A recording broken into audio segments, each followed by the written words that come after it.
Halo semuanya, saya Ayu, kembali lagi di video pembelajar. Mungkin kalau lihat dari judulnya, teman-teman sering dengar kata-kata ini, apalagi di dunia kerja.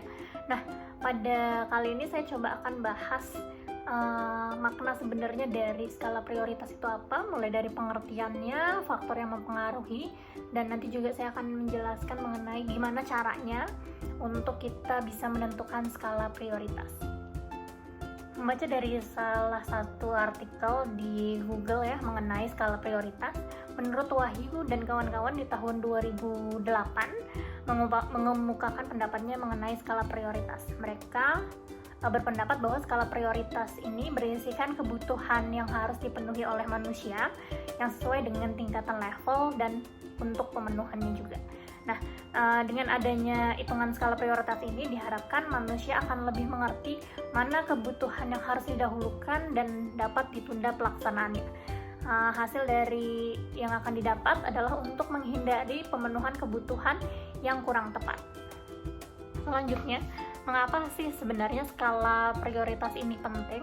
Yang pertama, skala prioritas kenapa menjadi penting? Karena menjadi dasar bagi segala tindakan kita.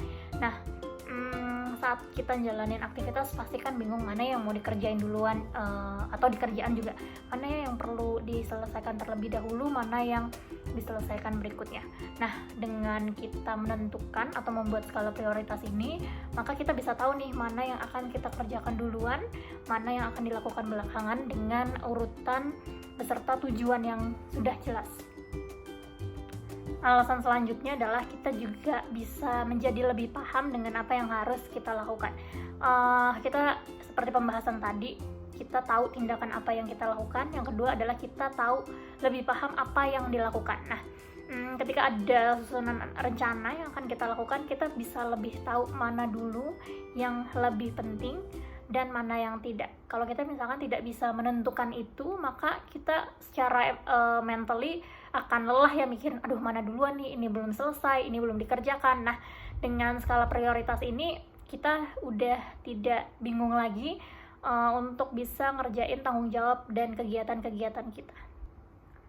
Alasan selanjutnya adalah skala prioritas juga dapat membantu kita untuk tetap fokus.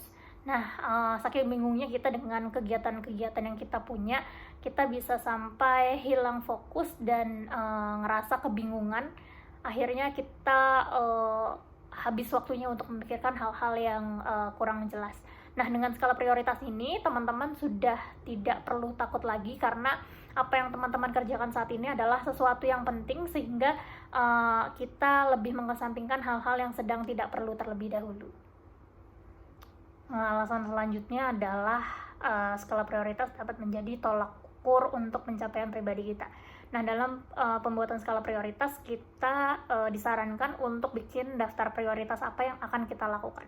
Nah, dengan adanya daftar prioritas itu, ketika teman-teman sudah menyelesaikan tugas-tugas yang dirasa prioritas, teman-teman bisa tahu nih atau bisa mengecek atau bisa mendapatkan hasil kira-kira teman-teman sudah sampai di step mana. Alasan yang terakhir adalah skala prioritas bisa menjadikan kita lebih bersemangat. Kenapa bisa lebih bersemangat? Karena dengan kita menyusun daftar prioritas, kita jadi bisa tahu kita sudah sampai di step mana. Ketika kita tahu kita sudah sampai di step mana, berarti teman-teman tahu juga teman-teman sudah selangkah lebih depan atau selangkah lebih dekat untuk menuju mimpi-mimpi besar yang disusun. Setelah kita mengetahui pengertian dan mengapa skala prioritas itu penting, selanjutnya kita akan membahas kira-kira faktor-faktor apa saja yang membuat skala prioritas individu ini berbeda-beda.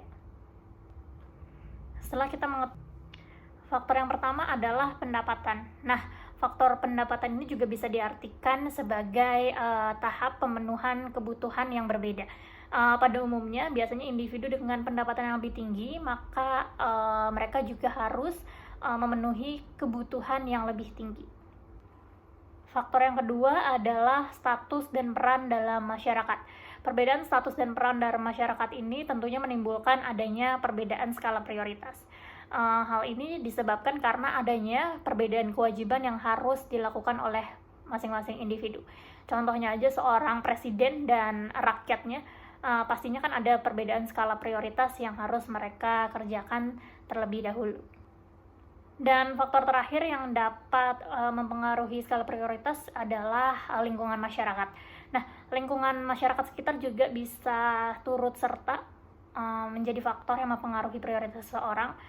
Nah, ketika dia memiliki lingkungan dengan perekonomian tinggi ya, atau kelas menengah atas, akan mempunyai skala prioritas yang berbeda juga ketika kita berada di lingkungan dengan standar ekonomi yang rendah. Terima kasih teman-teman sudah menonton video ini sampai habis. Untuk bahasan selanjutnya, kita akan membahas mengenai cara menentukan skala prioritas. Sampai bertemu di video selanjutnya.